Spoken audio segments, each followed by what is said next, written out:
remember that whole early 90s pot-bellied pig craze? Anybody? A couple of you? Good.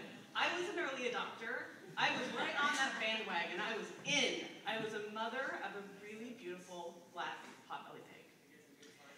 And he needed roots. He was from Sheldon, California, so I named him Sheldon. I felt it was very important to give him a home and here in San Francisco, but to have him tied to his roots.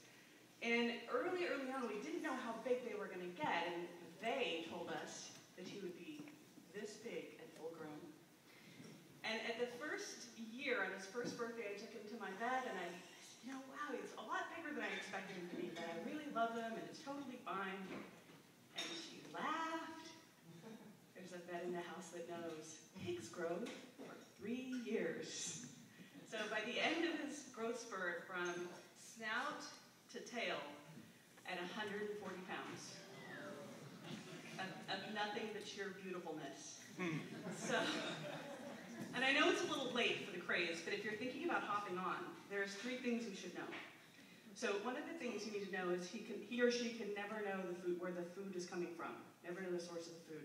So we'd pull food out of the fridge and then set it on the counter and then move it to the other counter and then walk around the house with it for a while, and then after a couple hours we could feed the pig. It would have been a nightmare. We wouldn't have had a fridge if he had known. Second thing I highly recommend is to never let the pig sleep in your bed.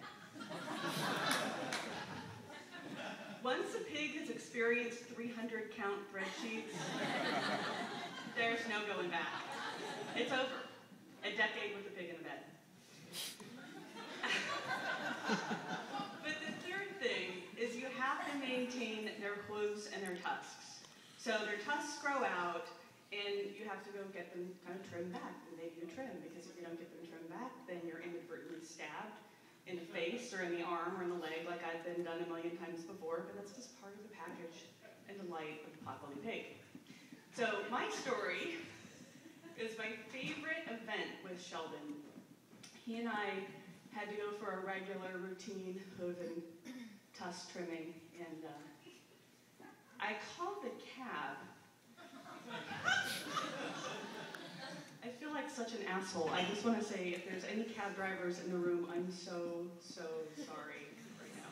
So I called a cab, and I talked to the dispatcher, and I let her know that accompanying me will be a very small, well-behaved piglet.